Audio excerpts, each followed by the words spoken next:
നമസ്കാരം. ആദ്യം തന്നെ ക്ഷമാപണത്തോടെ തുടങ്ങട്ടെ. കഴിഞ്ഞ വിഷുവിന് നമ്മുടെ ചാനലിലൂടെ പറഞ്ഞതാണ് ഈ നക്ഷത്ര ജാതകർക്ക് രാജയോഗമെന്ന്. എന്നാൽ ഇന്ന് തിരുത്തി പറയുന്നു. കാരണം ഇതാണ്, അന്ന് ഗണിച്ചു പറഞ്ഞതിലും ഇന്നത്തെ ഗ്രഹങ്ങളുടെ മാറ്റങ്ങളിലും വന്ന മാറ്റം ഈ നക്ഷത്ര ജാതകർക്ക് ഒരു ചെറിയ രാജയോഗമല്ല, ഇരട്ടി രാജയോഗമാണ്. എല്ലാ ഗുണങ്ങളും ഇവരിലുണ്ട്. ജനപ്രീതി ഇവർക്ക് ലഭിക്കും, സ്ഥാനമാനങ്ങൾ ലഭിക്കും, അധികാരപ്രാപ്തിയും സർക്കാർ ജോലിയും ലഭിക്കും. ഇതുവരെ അവർക്കുണ്ടായിട്ടുള്ള സകല പ്രശ്നങ്ങളും മാറി ഇവർ ഇരട്ട രാജയോഗത്തോടെ ജീവിക്കും. അതിലൂടെ ഇവർക്ക് സകലവിധ വിജയവും വന്നു ചേരും. ചവിട്ടാത്ത മണ്ണ് ചവിട്ടും, കുടിക്കാത്ത വെള്ളം കുടിക്കും, വിദേശ യോഗമുണ്ട്. ആ നക്ഷത്ര ജാതകർ ഏറ്റവും അധികം ഭാഗ്യത്തിലേക്കും നേട്ടത്തിലേക്കും സർവൈശ്വര്യത്തിലേക്കും എത്തുന്ന, ഭാഗ്യത്തിനുമേൽ ഭാഗ്യം വന്നു ചേരുന്ന നക്ഷത്ര ജാതകരെ നമുക്ക് ഇന്നത്തെ വീഡിയോയിലൂടെ അറിയാം. വേദജ്യോതിഷപ്രകാരം ഈ വർഷത്തെ തിരുവോണം ഈ നക്ഷത്ര ജാതകരെ സംബന്ധിച്ച് സൗഭാഗ്യങ്ങൾ കൊണ്ടുവരും. ഇവരുടെ സകല ദുരിത ദുഃഖങ്ങളും മാറും. ഇവരുടെ ആഗ്രഹങ്ങളൊക്കെ നടന്നു കിട്ടും. തിരുവോണ നാളിലെ ഗ്രഹങ്ങളുടെ സഞ്ചാരത്തെ അടിസ്ഥാനമാക്കി അടുത്ത ഒരു വർഷം ഏറ്റവും അധികം ഭാഗ്യം വന്നു ചേരുന്ന, ജീവിതത്തിലെ ദുരിത ദുഃഖങ്ങളൊക്കെ മാറി രക്ഷപ്പെടാൻ സാധിക്കുന്ന, ഭാഗ്യത്തിനുമേൽ ഭാഗ്യം വന്നു ചേരുന്ന നക്ഷത്ര ജാതകരെ നമുക്ക് ഇന്നത്തെ വീഡിയോയിലൂടെ അറിയാം. ഈ 5 രാശിക്കാർക്ക് ഏറ്റവും അധികം ഭാഗ്യമാണ്. ഏറ്റവും അധികം ഉയർച്ചയിലേക്കാണ് ഇവർ എത്തുന്നത്. ചില ഗോചരഫലങ്ങൾ അനുകൂലമാകുമ്പോൾ ഇവരുടെ ജീവിതത്തിലെ എല്ലാ ദുരിത ദുഃഖങ്ങളും മാറിക്കിട്ടും. എല്ലാ സങ്കടങ്ങളും അവസാനിക്കും. ഏറ്റവും അധികം നേട്ടത്തിലേക്കും ഭാഗ്യത്തിലേക്കും ഉയർച്ചയിലേക്കും ഇവർ എത്തിച്ചേരും. അക്കാര്യത്തിൽ യാതൊരു സംശയവും വേണ്ട. വരുന്ന ഒരു വർഷക്കാലം കൊണ്ട് ജീവിതത്തിലെ ദുരിത ദുഃഖങ്ങളൊക്കെ മാറി രക്ഷപ്പെടുന്ന, ഭാഗ്യത്തിനുമേൽ ഭാഗ്യം വന്നു ചേരുന്ന നക്ഷത്ര ജാതകരെ നമുക്ക് ഇന്നത്തെ വീഡിയോയിലൂടെ അറിയാം. അതിനു മുമ്പ് എന്നത്തെയും പോലെ ഇന്നും നിങ്ങളുടെ വിലപ്പെട്ട ആ ലൈക്ക് ഞാൻ പ്രതീക്ഷിക്കുന്നു. അന്നപൂർണേശ്വരിയും അഭിഷ്ടവരധായിനിയും ത്രിപുരസുന്ദരിയും പ്രഹളാമുഖിയും സകല ചരാചരങ്ങൾക്കും അഭയകേന്ദ്രമായി വാണരുളുന്ന ശാന്തസ്വരൂപിയും ഭദ്രയും ശക്തിസ്വരൂപിണിയുമായ അമ്മ മുത്തുമാരിയമ്മയുടെ അനുഗ്രഹം നിങ്ങൾക്കുണ്ടാകും. കുടുംബ ഐശ്വര്യത്തിനും ആയുരാരോഗ്യ സൗഖ്യത്തിനും സമ്പൽ സമൃദ്ധിക്കും ജീവിത വിജയത്തിനും മംഗല്യ സൗഭാഗ്യത്തിനും ഇഷ്ടസന്താന ലബ്ധിക്കും പ്രാർത്ഥന നടത്തും, പൂജ നടത്തും. അത് നിങ്ങളുടെ ജീവിതത്തെ മാറ്റിമറിക്കും. നിങ്ങളുടെ പേരും ജന്മനക്ഷത്രവും കമൻറ്റ് ബോക്സിൽ ഒന്ന് കുറിച്ചേക്കുക. പ്രാർത്ഥിക്കും, പൂജ ചെയ്യും. ഏറ്റവും അധികം ഭാഗ്യം വന്നു ചേരുന്ന, ജീവിതത്തിലെ സകലവിധ ദുരിത ദുഃഖങ്ങളും മാറി രക്ഷപ്പെടുന്ന ആ ആദ്യത്തെ 3 നക്ഷത്ര ജാതകർ അത് ചിങ്ങൻ രാശിക്കാർ തന്നെയാണ്. ചിങ്ങൻ രാശിക്കാരെ സംബന്ധിച്ച് ഒരുപാട് ഭാഗ്യാനുഭവങ്ങൾ വന്നു ചേരുന്ന സമയം. ജീവിതത്തിലെ ദുരിത ദുഃഖങ്ങളൊക്കെ മാറി ഈ നക്ഷത്ര ജാതകർക്ക് രക്ഷപ്പെടാൻ ഇനി സാധ്യമാകും. ചിങ്ങൻ രാശിക്കാർക്ക് സൗഭാഗ്യ സമ്പന്നതയുടെ സമയമാണ്. ജീവിതത്തിലെ എല്ലാ ദുരിത ദുഃഖങ്ങളും മാറി രക്ഷപ്പെടാൻ ഇവർക്കിനി കഴിയും. ആശിച്ചതും ആഗ്രഹിച്ചതും കൊതിച്ചതുമായ കാര്യങ്ങളൊക്കെ ഇവർക്ക് നടന്നു കിട്ടുന്ന സമയം. നിങ്ങൾ എന്താണോ മനസ്സിൽ ആഗ്രഹിക്കുന്നത് അതൊക്കെ നിങ്ങൾക്ക് നടന്നു കിട്ടും. ഒരു ലോട്ടറി ഭാഗ്യവും നിങ്ങളിൽ കാണുന്നുണ്ട്. നിങ്ങൾ ആഗ്രഹിക്കുന്ന കാര്യങ്ങൾ അത് എന്ത് തന്നെയാണെങ്കിലും നടന്നു തന്നെ കിട്ടും. ചിങ്ങരാശിക്കാരായ മകത്തിനും പൂരത്തിനും ഉത്രത്തിനും ഇത് സൗഭാഗ്യ സമ്പന്നതയുടെ സമയമാണ്. ഒരു പുതിയ ബിസിനസ് ആരംഭിക്കാൻ പറ്റുന്ന സമയം. അല്ലെങ്കിൽ നിലവിൽ ബിസിനസ് ഉണ്ട് എങ്കിൽ ആ ബിസിനസ് വലിയ രീതിയിൽ വിജയത്തിൽ എത്തുന്ന സമയം. ബുധനും ആദിത്യനും ചേരുന്ന ബുധാദിത്യ രാജയോഗം കാരണം ഇവരുടെ സകലവിധ ദുരിത ദുഃഖങ്ങളും മാറി രക്ഷപ്പെടാൻ ഇവർക്ക് കഴിയും. രാജയോഗത്തോടു കൂടി ഈ നക്ഷത്ര ജാതകർ ജീവിക്കുക തന്നെ ചെയ്യും. അതുകൊണ്ട് തന്നെയാണ് ഞാൻ ആദ്യമേ പറഞ്ഞത്, കുടിക്കാത്ത വെള്ളം കുടിക്കും, വിദേശ യോഗമുണ്ടാകും, ചവിട്ടാത്ത മണ്ണ് ചവിട്ടും. അതായത് കാനഡ, USA ഇവിടെയൊക്കെ പോകാനുള്ള ഒരു യോഗം ഈ നക്ഷത്ര ജാതകർക്ക് ശ്രമിച്ചാൽ വന്നു ചേരും, ഉറപ്പാണ്. ചിങ്ങരാശിക്കാരുടെ ഏറ്റവും അനുകൂലമായ സമയം, ലോട്ടറി ഭാഗ്യം വന്നു ചേരുന്ന സമയം. ധാരാളം ധനം വന്നു ചേരുന്ന സമയം, വസ്തുവകകൾ വാങ്ങാൻ സമയം, അങ്ങനെ പല രീതിയിലുള്ള നല്ല കാര്യങ്ങൾ ഇവരുടെ ജീവിതത്തിൽ നടന്നു കിട്ടും. ഭാഗ്യമാണ്, നേട്ടമാണ്, ഉയർച്ചയാണ്. ഒരു സർക്കാർ ജോലിക്കൊക്കെ ശ്രമം നടത്തുന്ന ചിങ്ങരാശിക്കാർക്ക് തീർച്ചയായും സർക്കാർ ജോലി ലഭിക്കുന്ന സമയമാണ്. എല്ലാ രീതിയിലും സമൃദ്ധിയും സന്തോഷവും ഇവർക്ക് വന്നു ചേരും. ഇവരെ സംബന്ധിച്ച് വ്യാഴം ജന്മരാശിയുടെ 11-ാം ഭാവത്തിൽ നിൽക്കുന്നു. അതുകൊണ്ട് തന്നെ ഇഷ്ടകാര്യസാധ്യമാണ്. ബുധൻ ജന്മരാശിയിൽ നിൽക്കയാൽ ബന്ധുക്കളോട് ചില കലഹങ്ങളും പ്രശ്നങ്ങളും ഒക്കെ ഉണ്ടായേക്കാം. അതൊക്കെ മാറിക്കിട്ടും. ജീവിതത്തിലെ ദുരിത ദുഃഖങ്ങളൊക്കെ മാറി രക്ഷപ്പെടാൻ ഇവർക്കിനി കഴിയും. ചിങ്ങരാശിക്കാരുടെ ഏറ്റവും അനുകൂലമായ സമയമാണ്. ജീവിതത്തിലെ പ്രാരാബ്ധങ്ങളും ദുഃഖങ്ങളും ഒക്കെ മാറി രക്ഷപ്പെടാൻ ഇവർക്കിനി കഴിയുന്നു. അടുത്ത നക്ഷത്ര ജാതകർ അത് കന്നിരാശിക്കാർ തന്നെയാണ്. കന്നിരാശിയിലെ ഉത്രത്തിനും അത്തത്തിനും ചിത്തിരയ്ക്കും ഇത് ഭാഗ്യത്തിൻ്റെയും നേട്ടത്തിൻ്റെയും സമയമാണ്.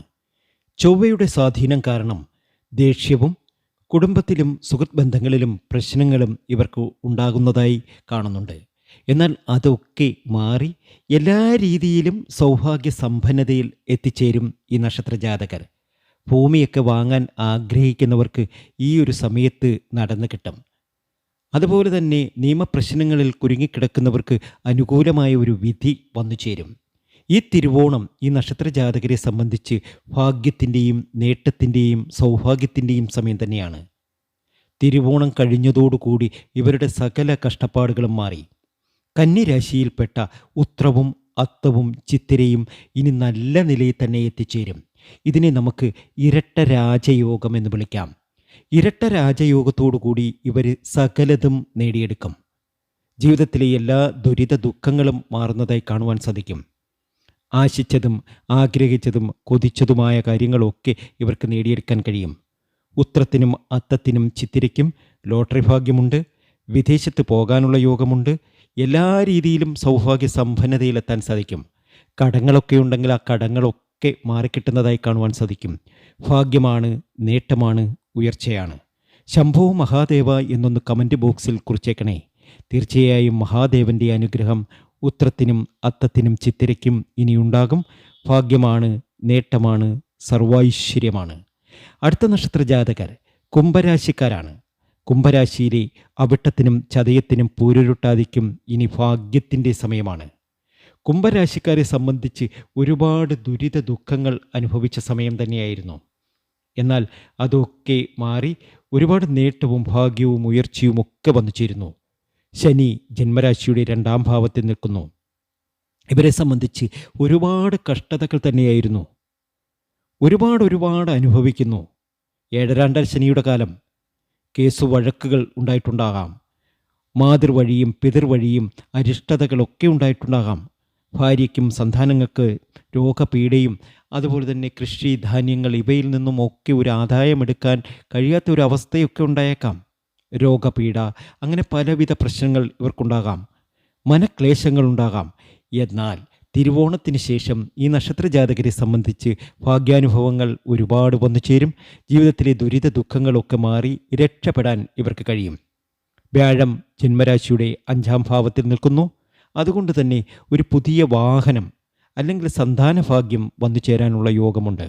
ധനലാഭം, സ്ത്രീസുഖം, വസ്ത്രലാഭം, ഗൃഹലാഭം എന്നിവ വേണ്ട സകലതിലും ഭാഗ്യമാണ് ഈ നക്ഷത്ര ജാതകർക്ക്. ചൊവ്വ ജന്മരാശിയുടെ 8-ാം ഭാവത്തിൽ നിൽക്കുന്നു. സൂര്യൻ ജന്മരാശിയുടെ 7-ാം ഭാവത്തിൽ നിൽക്കുന്നു. ശുക്രൻ ജന്മരാശിയുടെ 6-ാം ഭാവത്തിലും ബുധൻ ജന്മരാശിയുടെ 7-ാം ഭാവത്തിലും ചന്ദ്രൻ ജന്മരാശിയിലും നിൽക്കുകയാൽ ഇവർക്ക് ഒരുപാട് സൗഭാഗ്യങ്ങൾ, ഒരുപാട് നേട്ടങ്ങൾ, ജീവിതത്തിലെ സകലവിധ കഷ്ടതകളും മാറി കുംഭൻ രാശിക്കാർക്ക് രക്ഷപ്പെടാൻ കഴിയും. അഭിട്ടത്തിനും ചതയത്തിനും പൂരുരുട്ടാതിക്കും ഇത് ഭാഗ്യത്തിൻ്റെ സമയമാണ്. അപ്പോൾ നിങ്ങൾ ചോദിക്കും, 7-ാം ശനിയല്ലേ? ഇരുന്നാലും നിങ്ങളുടെ ജീവിതത്തിൽ ഭാഗ്യാനുഭവങ്ങൾ ഒരുപാട് വന്നു ചേരും. ജീവിതത്തിലെ ദുരിത ദുഃഖങ്ങളൊക്കെ മാറി നിങ്ങൾക്ക് രക്ഷപ്പെടാൻ സാധിക്കും. വിദേശ യോഗമുണ്ട്. വിദേശത്ത് നല്ല നിലയിൽ എത്തിച്ചേരാനുള്ളൊരു യോഗം കാണുന്നുണ്ട്. ഭാഗ്യാനുഭവങ്ങൾ ഒന്നിനുമേൽ ഒന്നായി നിങ്ങളെ തേടിയെത്തും. നിങ്ങളുടെ സകല കഷ്ടപ്പാടുകളും മാറിക്കിട്ടും. അത്രയധികം ഭാഗ്യത്തിലേക്കും നേട്ടത്തിലേക്കും സർവൈശ്വര്യത്തിലേക്കും നിങ്ങൾ എത്തും, ഉറപ്പാണ്. അടുത്തത് എല്ലാ രീതിയിലും ഭാഗ്യാനുഭവങ്ങൾ വന്നു ചേരുന്ന മീനരാശിക്കാർ തന്നെയാണ്. മീനരാശിയിൽപ്പെട്ട പൂരുരുട്ടാതിക്കും ഉത്രട്ടാതിക്കും രേവതിക്കും ഇത് ഭാഗ്യത്തിൻ്റെ സമയമാണ്. 7.5 ശനിയാണ്. ശനി ജന്മരാശിയിൽ നിൽക്കുമ്പോൾ വിഷഭയം, അഗ്നിഭയം, ബന്ധുനാശം, അന്യദേശാഗമനം, സ്വജനവിരഹം, ധനനാശം, ദൂരസഞ്ചാരം എന്നിവയാണ് ഫലം. കണ്ടകശനിയുടെ കാലമാണ്. വീട് വിട്ടുള്ള താമസവും പരദേശ ആഗമനവും ഫലം. പലരും ഗൃഹനിർമ്മാണാദികൾ തുടങ്ങുന്നത് ഈ ഒരു സമയത്തായിരിക്കും. അപ്പോൾ തീർച്ചയായിട്ടും നിങ്ങൾക്കൊരു വീട് വയ്ക്കാനുള്ള യോഗം വന്നു ചേരും. പെൺകുട്ടികൾക്ക് വിവാഹം നടക്കുന്നതും ഈ ഒരു സമയത്താണ്. 7.5 ശനിയുടെ കാലഘട്ടം. അതിനാൽ കേസ് വഴക്കുകളുണ്ടാകാം. മാതൃവഴിയും പിതൃവഴിയും അരിഷ്ടതകളുണ്ടാകാം. ഭാര്യയ്ക്കും സന്താനങ്ങൾക്കും രോഗപീഠയുണ്ടാകാം. എന്നാൽ നിങ്ങളെ സംബന്ധിച്ച് ചില ഗോചരഫലങ്ങൾ വളരെ അനുകൂലമായതുകൊണ്ട് ജീവിതത്തിലെ ദുരിത ദുഃഖങ്ങളൊക്കെ മാറി നിങ്ങൾക്ക് രക്ഷപ്പെടാൻ കഴിയുന്നു. നിങ്ങളുടെ ഭാഗ്യത്തിൻ്റെയും നേട്ടത്തിൻ്റെയും സർവൈശ്വര്യത്തിൻ്റെയും സമയമാണിനി. ചൊവ്വ ജന്മരാശിയുടെ 7-ാം ഭാവത്തിലും വ്യാഴം ജന്മരാശിയുടെ 4-ാം ഭാവത്തിലും ശുക്രൻ ജന്മരാശിയുടെ 5-ാം ഭാവത്തിലും ബുധൻ ജന്മരാശിയുടെ 6-ാം ഭാവത്തിലും ചന്ദ്രൻ ജന്മരാശിയുടെ 12-ാം ഭാവത്തിലും നിൽക്കുന്നു. ഇത് സൗഭാഗ്യ സമ്പന്നതയിൽ നിങ്ങളെ കൊണ്ടെത്തിക്കും. മീനരാശിക്കാർക്ക് അമ്മ ദേവിയുടെ പൊന്നു തമ്പുരാട്ടിയുടെ അനുഗ്രഹമുണ്ടാകും. മുത്താരമ്മയുടെ അനുഗ്രഹം നിങ്ങൾക്കുണ്ടാകും. അമ്മയുടെ എല്ലാ ഐശ്വര്യവും നിങ്ങൾക്ക് പ്രദാനം ചെയ്യും. അമ്മ വിചാരിച്ചാൽ നിങ്ങളെ കുടിലിൽ നിന്നും കൊട്ടാരത്തിലേക്ക് എത്തിക്കാൻ കഴിയും. അമ്മേ, മുത്താരമ്മേ എന്നൊന്ന് കമൻറ്റ് ബോക്സിൽ കുറിച്ചേക്കണേ. തീർച്ചയായും വരാനിരിക്കുന്ന സമയം വളരെയേറെ നേട്ടത്തിൻ്റെയും ഭാഗ്യത്തിൻ്റെയും സർവൈശ്വര്യത്തിൻ്റെയും സമയം തന്നെയാണ്. അടുത്ത നക്ഷത്ര ജാതകർ മിഥുനരാശിക്കാരാണ്. മകയിരവും തിരുവാതിരയും പുണർത്തവും അടങ്ങിയ മിഥുനരാശിക്കാർക്കും ഇത് ഭാഗ്യത്തിൻ്റെയും ഉയർച്ചയുടെയും സമയം തന്നെയാണ്. ജീവിതത്തിലെ ദുരിത ദുഃഖങ്ങളൊക്കെ മാറുന്നു. ജീവിതത്തിൽ അനുഭവിച്ച കഷ്ടതകളൊക്കെ മാറുന്നു. ശനി ജന്മരാശിയുടെ 10-ാം ഭാവത്തിൽ നിൽക്കുന്നു. കണ്ടക ശനിയുടെ കാലഘട്ടം. ഇതൊക്കെ ഉണ്ടെങ്കിലും നിങ്ങളുടെ ജീവിതം പാടെ മാറും. നിങ്ങൾ ആഗ്രഹിച്ചത് പലതും നിങ്ങൾക്ക് നേടിയെടുക്കാൻ കഴിയും. അല്പസ്വല്പ പ്രശ്നങ്ങൾ ഉണ്ടാകാം. അതിന് പരിഹാരം വേണം. ആ പരിഹാരങ്ങളിലൂടെ തീർച്ചയായും നിങ്ങൾക്ക് ജീവിതത്തിൽ ഒരുപാട് നേട്ടങ്ങൾ, ഭാഗ്യങ്ങൾ, ഐശ്വര്യം ഒക്കെ വന്നു ചേരും. 1000 ഭാഗ്യങ്ങൾ നിങ്ങളെ തേടി വരും. നിങ്ങൾ ആഗ്രഹിച്ചതൊക്കെ നിങ്ങൾക്ക് നേടിയെടുക്കാൻ കഴിയും. അത്രയധികം നേട്ടത്തിലേക്കാണ് നിങ്ങൾ എത്തുന്നത്. സൗഭാഗ്യ സമ്പന്നതയിൽ നിങ്ങൾ എത്തിച്ചേരും. നിങ്ങളുടെ കഷ്ടതകളൊക്കെ മാറിക്കിട്ടും. നിങ്ങൾ ആശിച്ചതും ഒക്കെ നിങ്ങൾ നേടിയെടുക്കുക തന്നെ ചെയ്യും. മിഥുന രാശിപ്പെട്ട മകീരത്തിനും തിരുവാതിരയ്ക്കും പുണർത്തത്തിനും കഴിഞ്ഞ കുറേ നാളുകളായി വളരെയേറെ സാമ്പത്തിക ഞെരുക്കമായിരുന്നു. തൊഴിൽപരമായി ഒരുപാട് ബുദ്ധിമുട്ടുകളായിരുന്നു. നിങ്ങളെ സംബന്ധിച്ച് ആത്മവിശ്വാസക്കുറവുണ്ടായിരുന്നു. എന്നാൽ ഇതൊക്കെ മാറാൻ പോവുകയാണ്. നിങ്ങൾ ആഗ്രഹിച്ചത്, നിങ്ങൾ കൊതിച്ച കാര്യം നിങ്ങളുടെ ജീവിതത്തിൽ ഇനി അടിക്കടിയായി നടന്നു കിട്ടും. ഒന്നിന് പിറകെ ഒന്നായി നടന്നു കിട്ടും. ജീവിതം പാടെ മാറും. ആശിച്ചതും ആഗ്രഹിച്ചതുമൊക്കെ നിങ്ങൾ തേടിപ്പോകാതെ നിങ്ങളെ തേടി വരുന്ന ഒരു സമയമാണിത്. രക്ഷപ്പെടും എന്ന കാര്യത്തിൽ യാതൊരു സംശയം വേണ്ട. ഭാഗ്യമാണ്, ഉയർച്ചയാണ്, സർവൈശ്വര്യമാണ്. രക്ഷപ്പെട്ടിരിക്കും തീർച്ച. വീഡിയോ നിങ്ങൾക്ക് ഇഷ്ടമായിട്ടുണ്ടെങ്കിൽ നമ്മുടെ ഈ ചാനൽ ഒന്ന് സബ്സ്ക്രൈബ് ചെയ്യുക. മറ്റുള്ളവർക്ക് ഇതൊന്ന് ഷെയർ ചെയ്യുക. ജ്യോതിഷ സംബന്ധമായ നിങ്ങളുടെ പ്രശ്നപരിഹാരങ്ങളെക്കുറിച്ച് അറിയുവാൻ നമ്മുടെ വാട്സാപ്പ് നമ്പറിൽ നിങ്ങൾക്ക് ബന്ധപ്പെടാവുന്നതാണ്. തീർച്ചയായും മറുപടി തരും. നന്ദി, നമസ്കാരം.